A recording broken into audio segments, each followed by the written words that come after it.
किसान भाइयों नमस्कार, मैं हूं नीता सिंह। स्वागत है आप सभी का कार्यक्रम आत्मनिर्भर भारत में।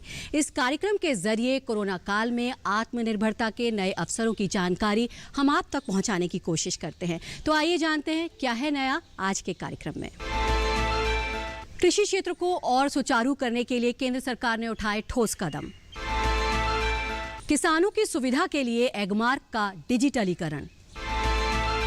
प्रधानमंत्री श्री मोदी का विजन, कृषि एवं किसान कल्याण मंत्री श्री तोमर ने की समीक्षा। केंद्रीय मंत्रिमंडल ने प्रधानमंत्री गरीब कल्याण अन्न योजना के तहत अतिरिक्त खाद्यान्न के आवंटन को दी मंजूरी। भारत ने हिमालय में पैदा हुए जैविक बाजरा का डेनमार्क को निर्यात शुरू किया। बैंकों ने आपातकालीन स्वास्थ्य सेवाओं तक पहुंच को बेहतर बनाने के लिए 50,000 करोड़ रुपए की लिक्विडिटी सुविधा दी। भारतीय रिजर्व बैंक ने राज्य सरकारों को ओवरड्राफ्ट सुविधा में छूट दी। कोरोना से उत्पन्न हुई चुनौतियों का सामना करने के लिए आगे आए भारतीय रिजर्व बैंक के गवर्नर। और आइए अब देखते हैं खबरें विस्तार से। कृषि क्षेत्र को सुचारू करने के लिए केंद्र सरकार ने कई ठोस कदम उठाए हैं। नियमों को सरल कर दिया है, उनमें बदलाव किए हैं। इससे देश भर के किसानों को काफी सुविधा होगी।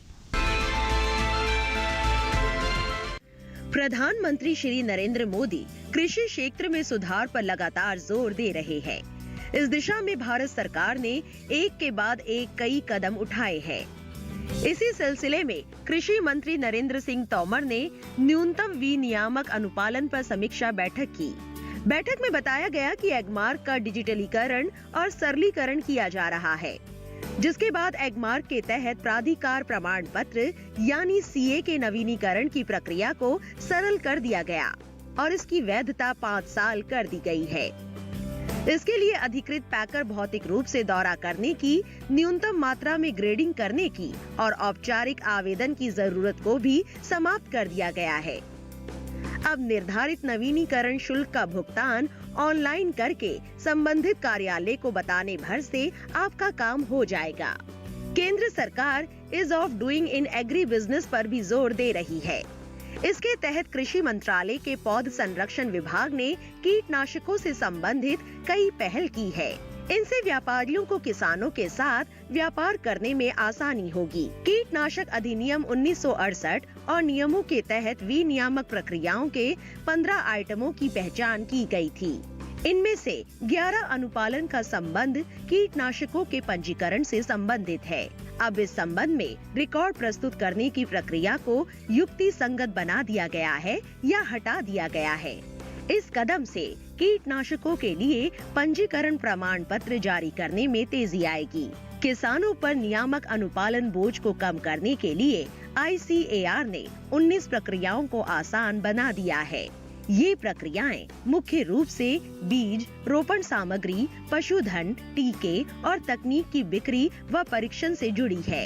इसके साथ ही कृषि मंत्री ने बुधवार को लंबित शिकायतों का निपटान भी किया।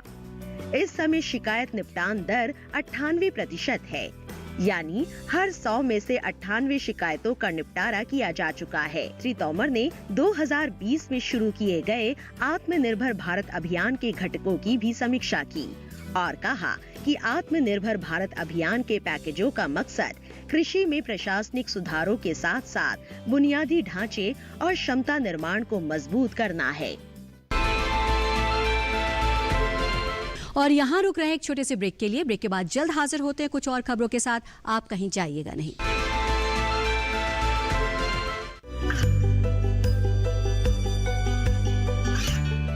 गांवों और पिछड़े क्षेत्रों में सरकारी योजनाओं की जानकारी पहुंचा। देश में कौशल और क्षमता विकास कर ग्रामीणों को सामाजिक बदलाव और विकास से जोड़ने की दूरदर्शन किसान की पहल चौपाल चर्चा देखें सोमवार से शुक्रवार सुबह 9 बजे। ये कामयाबी है अन्नदाता की। ये कहानी है खेत और खलिहानों की। कैसे करें अपने पशुओं की देखभाल, जानिए गांव-गांव के किसानों का हाल। देखिए गांव किसान, सोमवार से शुक्रवार दोपहर 12 बजे, सिर्फ डीडी किसान पर। ब्रेक के बाद एक बार फिर आप सभी का स्वागत है कार्यक्रम आत्मनिर्भर भारत में। और आइए अब रुक करते हैं कुछ और खबरों का। देश से जैविक उत्पादों के निर्यात को बढ़ावा देने के लिए जैविक बाजरा के निर्यात किया जाएगा उत्तराखंड से डेनमार्क को। देश से जैविक उत्पादों के निर्यात को बढ़ावा देने के लिए देवभूमि में पिघली हुई बर्फ से बने गंगा जल से हिमालय में उगाए गए बाजरे की पहली खेप उत्तराखंड से डेनमार्क को निर्यात की जाएगी। एपीडा उत्तराखंड कृषि उत्पादन विपणन बोर्ड और एक निर्यातक के रूप में जस्ट ऑर्गेनिक उत्तराखंड के किसानों से रागी और झिंगोरा खरीदकर और उसे प्रसंस्कृत निर्यात करता है, जो यूरोपीय संघ के जैविक प्रमाणीकरण मानकों को पूरा करता है। यूके एपीएमबी ने इन किसानों से सीधे बाजरे की खरीद की है, जिन्हें मंडी बोर्ड द्वारा निर्मित और जस्ट ऑर्गेनिक द्वारा संचालित अत्याधुनिक प्रसंस्करण इकाई में प्रसंस्कृत किया गया है। यूके एपीएमबी एक अनूठी पहल के माध्यम से जैविक प्रमाणीकरण प्राप्त करने के लिए हजारों किसानों का समर्थन कर रहा है। ये किसान मुख्य रूप से रागी, बानपाड मिलेट, अमरनाथ आदि जैसे बाजरे की किस्में पैदा करते हैं। डेनमार्क को बाजरे के निर्यात से यूरोपीय देशों में निर्यात के अवसरों का विस्तार होगा। निर्यात से जैविक खेती से जुड़े हुए हजारों किसानों को भी फायदा मिलेगा। प्रधानमंत्री गरीब कल्याण अन्न योजना के तहत अतिरिक्त खाद्यान्न के आवंटन को मई-जून 2021 तक बढ़ा दिया गया है। आइए देखते हैं एक रिपोर्ट। प्रधानमंत्री श्री नरेंद्र मोदी की अध्यक्षता में हुई केंद्रीय मंत्रिमंडल की बैठक में कार्योत्तर मंजूरी दी है। प्रधानमंत्री गरीब कल्याण अन्न योजना के तहत राष्ट्रीय खाद्य सुरक्षा अधिनियम के लाभार्थियों के लिए अतिरिक्त खाद्यान्न आवंटन को और 2 महीने मई और जून 2021 के लिए बढ़ाया गया। इसके अंतर्गत राष्ट्रीय खाद्य सुरक्षा अधिनियम के अंतर्गत आने वाले लगभग 79 करोड़ 88 लाख लाभार्थियों, अन्य योजना और प्राथमिकता वाले घर, जिनमें सीधे लाभ अंतरण वाले लाभार्थी भी शामिल है। लाभार्थियों को प्रति माह 5 किलोग्राम खाद्यान्न प्रति व्यक्ति निःशुल्क दिया जाता है। मई-जून 2021 के दौरान 5 किलोग्राम प्रति व्यक्ति प्रति माह की दर से लगभग 79 करोड़ 88 लाख लोगों को अतिरिक्त खाद्यान्न के निःशुल्क आवंटन पर लगभग 25,332 करोड़ 92 लाख रुपए खाद्यान्न सब्सिडी की लागत आएगी। इस अतिरिक्त आवंटन से कोरोना वायरस के कारण पैदा हुए आर्थिक गतिरोध से गरीबों के सामने जीवन यापन में आई कठिनाइयों को कुछ कम किया जा सकेगा। आने वाले 2 महीनों में किसी भी गरीब परिवार को खाद्यान्न की अनुपलब्धता के कारण संकट का सामना नहीं करना पड़ेगा।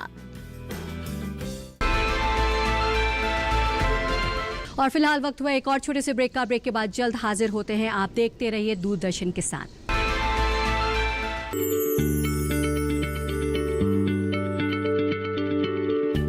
क्या आप किसी बीमारी से परेशान हैं? चाहते हैं डॉक्टर की सलाह? तो हम हैं आपके साथ। बताएंगे आपको जीने की राह। समस्याएं आपकी, समाधान देश के मशहूर विशेषज्ञों के। घर बैठे बात करें देश के जाने माने डॉक्टरों से। हमारे लाइव प्रोग्राम स्वस्थ किसान में हर शनिवार शाम 6 बजे से 7 बजे तक। खुशहाल होंगे खेत, पशु रहेंगे स्वस्थ, सरकारी स्कीम का होगा लाभ, जब एक्सपर्ट्स का मिलेगा साथ, आपके सवाल विशेषज्ञों के जवाब, सिर्फ एक फोन कॉल की दूरी पर।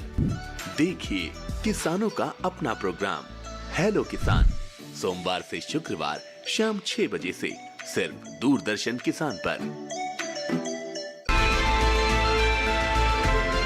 ब्रेक के बाद एक बार फिर आप सभी का स्वागत है। भारतीय रिजर्व बैंक के गवर्नर ने कोविड-19 की दूसरी लहर के खिलाफ कई उपायों की घोषणा की। आइए देखते हैं ये रिपोर्ट। भारतीय रिजर्व बैंक के गवर्नर श्री शक्तिकांत दास ने कहा कि भारतीय रिजर्व बैंक व्यापक आर्थिक और वित्तीय स्थितियों पर कोविड-19 की दूसरी लहर के प्रभाव की बारीकी से निगरानी करेगा।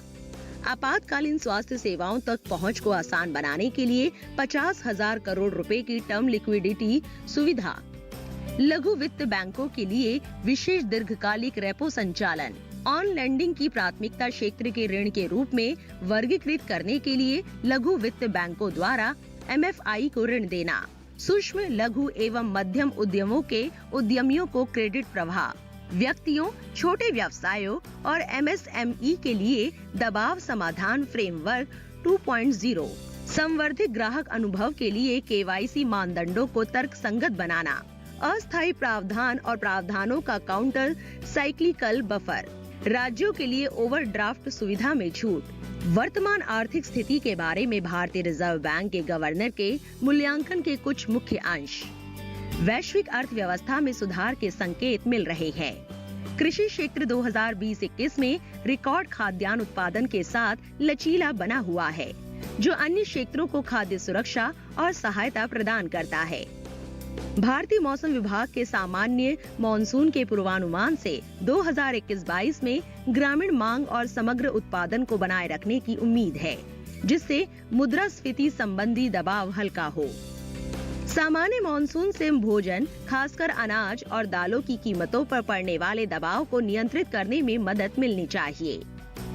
बाजार की सकारात्मक प्रतिक्रिया को देखते हुए उन्होंने घोषणा की कि 35,000 करोड़ रुपए की सरकारी प्रतिभूतियों की दूसरी खरीद का संचालन 20 मई 2021 को किया जाएगा। खरीफ फसल को लेकर के खास तौर से महामारी लॉकडाउन के दौरान फसल प्रबंधन को लेकर क्या कुछ कहा कृषि आयुक्त ने, आइए सुनते हैं। जैसा कि आप जानते हैं कि पूरे हमारे जो कृषि है वो दो मुख्य सीज़न में जो है इसकी खेती होती है। एक हम लोग सीज़न जिसको रबी का सीज़न कहते हैं, दूसरा खरीफ का सीज़न कहते हैं।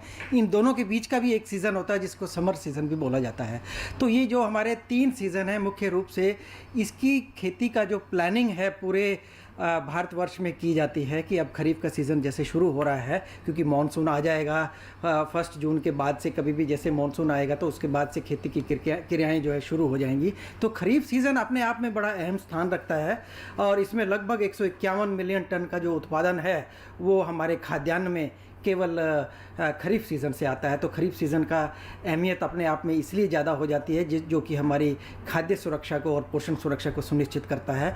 और इसकी जो मुख्य फसलें जो इस सीज़न में आती हैं, जो आप देखेंगे, क्योंकि ये वर्षा आधारित खेती होती है, इसमें जहाँ पर पानी है और जल है वहाँ पर तो जो है राइस की खेती होती है, चावल की खेती हो रही है। लेकिन इसके अलावा जो बहुत सारे ऐसे क्षेत्र हैं जहाँ पर केवल वर्षा आधारित खेती होती है, जहाँ पानी की कमी है, जो वर्षा का आधारित जल है उसी को प्रयोग करते हैं, या जो सीमित साधन होते हैं जल के, तो उसके वहाँ पर उस क्षेत्रों में जो है पल्सिस जो है जिसमें दालों की खेती और तिलहनी फसलों की खेती और साथ साथ जो न्यूट्री सीरियल है, जिनको हम ये कहेंगे कि मोटे अनाज कुछ हैं जिनमें कम पानी की आवश्यकता पड़ती है, उनको जो है उसमें प्रोत्साहित किया जाता है।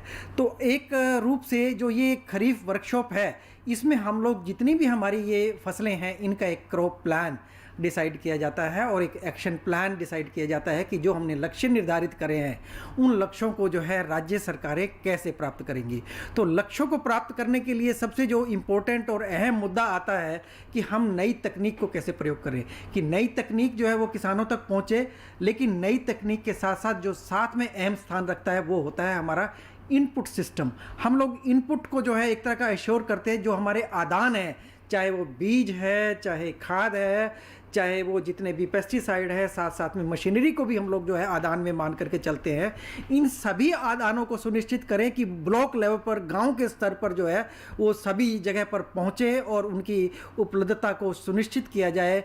तो इस प्रकार की जो प्लानिंग है हम राज्य सरकारों से मिल करके बैठ करके इस खरीफ वर्कशॉप में हम लोग चर्चा करते हैं और जितने भी जो हमारे एक्शन प्लान है उसको आगे तक ले जाते हैं। और जैसे कि मैं अभी बता रहा था, जो हमारे आदान है उनको सुनिश्चित किया जाता है। और राज्य सरकारों के पास अगर कोई भी समस्या है तो वो अपनी समस्याओं को इस समय बताते हैं। जैसे कुछ राज्यों ने कुछ मुद्दा उठाया कि हमारे पास जो है एक तरह से मैं ये कहूँगा कि जितने भी हमारे उर्वरक हैं कहीं वो कमी पेशी महसूस कर रहे थे, तो उसको हम लोगों ने मिनिस्ट्री ऑफ केमिकल और फर्टिलाइजर से मिल करके उसका समस्या का निदान जो है वहीं साथ साथ कर दिया। कुछ राज्यों को जैसे बीज की उपलब्धता की कमी आ रही थी, जहाँ कहीं सोयाबीन की बात थी और मक्के की बीज की कमी की बात आ रही थी, तो उसको भी कमी पूर्ति करने के लिए जो है साधन और जो उपाय हैं वो जो है हम लोगों ने उसमें सुझाव दिए। तो आज हम लोगों ने 28 राज्यों और जितने भी हमारे यूनियन टेरिटरीज़ हैं उनके साथ हम लोगों ने मिल करके चर्चा की, और जितने भी उनकी तरफ से जो फीडबैक आया उनको सॉल्यूशन जो है वहीं पर प्रोवाइड किया गया। वहाँ पर सीनियर अधिकारी जितने भी थे उन लोगों ने पार्टिसिपेट किया, और पिछले वर्ष जो हमारा उत्पादन हुआ था वो 303 मिलियन टन का था। और इस तरह की परिस्थितियों को देखते हुए, क्योंकि जो अभी IMD का भी एक आकलन आया है कि मौसम कैसा रहेगा मॉनसून के सीज़न में, तो मॉनसून का जो सीज़न है वो इस बार अच्छा रहने वाला है। और मौसम विभाग ने जो इसका आकलन किया है करीब 98%, 98% जो लॉन्ग पीरियड एवरेज है उसके बेस पर वर्षा होने वाली है। और इस वर्षा का जो डिस्ट्रीब्यूशन है वो भी लगभग जो है सामान्य रहेगा पूरे भारतवर्ष में, और इस परिस्थिति का हमें भरपूर फ़ायदा उठाना चाहिए। ये मैसेज हम लोगों ने आज राज्य सरकारों को दिया है, और इस स्थिति का फ़ायदा उठाते हुए हमें जो हमारा जो मैं एक ये कहूँगा कि जो फूड बास्केट है पूरे देश की, उस बास्केट में जो है पूरा भरपूर योगदान रहे और उसका लाभ लें, जिससे कि उत्पादन बढ़े, उत्पादकता बढ़े और देश में खुशहाली रहे। पूरा देश इस समय कोरोना महामारी के संकट से जूझ रहा है। ऐसे में ICAR ने कुछ दिशा निर्देश जारी किए हैं। आइए देखते हैं ये रिपोर्ट। किसान फसल भी काटेंगे और फिर उसे बाजार भी लेकर जाएंगे। ये ऐसे काम है जिन्हें कोरोना संकट के बीच भी टाला नहीं जा सकता। किसानों का काम भी चलता रहे और बीमारी का फैलाव भी ना हो, इसके लिए कई तरह की सावधानियां अन्नदाता को अपनानी होंगी, जैसे बार बार साबुन से हाथ धोना, सामाजिक दूरी बनाए रखना, चेहरे पर मास्क लगाना, औजारों और मशीनों की साफ सफाई का ख्याल रखना, यानी मशीनों को सैनिटाइज करते रहे। इसी तरह परिवहन वाहनों, जूट बोरों या दूसरे पैकेजिंग सामान को भी इस्तेमाल से पहले सैनिटाइज करें। बेहतर होगा कि ज्यादातर काम मशीनों से किया जाए और मशीन के पास केवल आवश्यक संख्या में ही मजदूरों को जाने दिया जाए। जिन हिस्सों में कटाई या चुनाई का काम हाथों से हो रहा है, वहां 4 से 5 फीट की पट्टियों में काम करें। इससे मजदूरों के बीच दूरी बनाने में मदद मिलेगी। जहां तक संभव हो कृषि कार्य समय अंतराल पर करें, ताकि बहुत ज्यादा मजदूर इकट्ठा ना हो। काम पर जाने पहचाने लोगों को ही लगाए और उनसे भी जरूरी पूछताछ कर ले, ताकि संदिग्ध या विषाणु वाहक शख्स से बचा जा सके। कटाई के बाद फसल का संग्रहण 3 से 4 फीट की दूरी पर छोटी छोटी ढेरियों में किया जा सकता है। साथ ही खेत के स्तर पर प्रसंस्करण के दौरान प्रति ढेरी 1 से 2 व्यक्तियों दिया जाना चाहिए। गेहूं, मक्का और मूंगफली के लिए उपयोग में लाए जाने वाले थ्रेशर की भी उचित साफ सफाई करें। मशीनों के जिन हिस्सों को बार बार हाथ से छूने की जरूरत पड़ती हो, उन्हें साबुन से धोते रहें। हमारे देश में मोटे अनाज के साथ साथ हर मौसम में फलों की खेती भी की जाती है। फलों की खेती अगर सही तकनीक और बड़े पैमाने पर की जाए तो किसानों को काफ़ी लाभ मिल सकता है। और अगर बात करें अंगूर की खेती की, तो किसानों को लंबे समय तक इससे लाभ मिल सकता है। अंगूर में बहुत सारे विटामिन पाए जाते हैं, इसलिए हमेशा ही इसकी मांग बनी रहती है। इस क्षेत्र में एक किसान ने सफलता हासिल की है बीज रहित अंगूर पैदा करके, और इसके लिए उनको पद्मश्री पुरस्कार से भी नवाजा गया है। Chintala Venkat Reddy national seed corporation और Andhra Pradesh state seed development corporation को पिछले 10 वर्षों से लगातार नए बीज दे रहे हैं। रेड्डी तेलंगाना के कुंदपल्ली में अंगूर की खेती करते हैं। इन्होंने आलवाल में अपना रिसर्च सेंटर बना रखा है, जहां वो काले अंगूर की खेती करते हैं और रोजाना कई किसानों को बेहतर जैविक खेती के लिए जागरूक भी करते हैं। विज्ञान और नई तकनीक की मदद से 1 हेक्टेयर में 105 टन अनब ए शाही और इतने ही क्षेत्र में 84 टन बीज रहित अंगूर की पैदावार करने वाले रेड्डी की गिनती अपने जिले के पहले आधुनिक किसान के रूप में भी होती है। चिंतला वेंकट रेड्डी का जन्म 22 दिसंबर 1950 में सिकंदराबाद के आलवाल में एक किसान परिवार सत्यम्मा और मुथ्यम रेड्डी के घर हुआ था। वो 3 भाइयों और 3 बहनों में दूसरे नंबर पर हैं। उन्होंने सिकंदराबाद के पास जैविक विज्ञान में अपना PUC अंग्रेजी माध्यम में पास किया। उनके बड़े भाई सी शंकर रेड्डी एक किसान थे। वेंकट रेड्डी ने 12वीं के बाद अपनी शिक्षा बंद कर दी और कृषि के क्षेत्र में काम करना शुरू कर दिया। पिता का साथ देते देते उनमें एक गहरी रुचि विकसित हो गई और वो एक प्रगतिशील और साधन संपन्न कृषक बन गए। वो एक नवीन जैविक किसान है जो खेती में अपनी मिट्टी और पोषक तत्व प्रबंधन तकनीकों के लिए जाने जाते हैं। वो मिट्टी की अदला बदली और मिट्टी की उर्वरता में अपनी तकनीक के लिए अंतर्राष्ट्रीय पेटेंट प्राप्त करने वाले भारत के पहले स्वतंत्र किसान होने का गौरव रखते हैं। वो जैविक कृषि तकनीकों में अपने नाम के साथ राष्ट्रीय पेटेंट भी रखते हैं। वो खेती में कोई रासायनिक उर्वरक, कीटनाशक या कवकनाशी का उपयोग नहीं करते। चिंतला वेंकट ने अपनी अभिनव जैविक खेती के लिए राज्य और राष्ट्रीय स्तर पर कई पुरस्कार जीते। वो बीज रहित अंगूर उगाने वाले पहले किसान हैं। 1979-80 में उन्होंने अंगूर की खेती में प्रवेश किया। अपने अग्रणी कार्य के लिए उन्हें राज्य में कई बार एक मॉडल किसान से सम्मानित किया गया।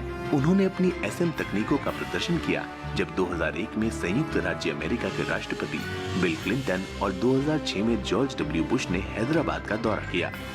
उन्होंने दोनों राष्ट्रपतियों को काले बीज रहित अंगूर भेंट किए थे। जैविक तरीके से अंगूर की खेती कर पद्मश्री पुरस्कार सम्मानित चिंतला वेंकट ने खेती के क्षेत्र में नई सोच लाकर क्रांति लाई। इससे उन्होंने कृषि की दिशा में प्रगतिशील किसानों को आने वाले समय में मोटे अनाजों से हटकर जैविक विधि द्वारा फलों की खेती के लिए प्रोत्साहित किया है। इससे निश्चित ही किसानों को लाभ मिलेगा और वो अपनी आय दोगुनी करने में सफलता प्राप्त कर सकेंगे। और इसी के साथ आज के आत्मनिर्भर भारत कार्यक्रम में बस इतना ही। दीजिए इजाजत। नमस्कार।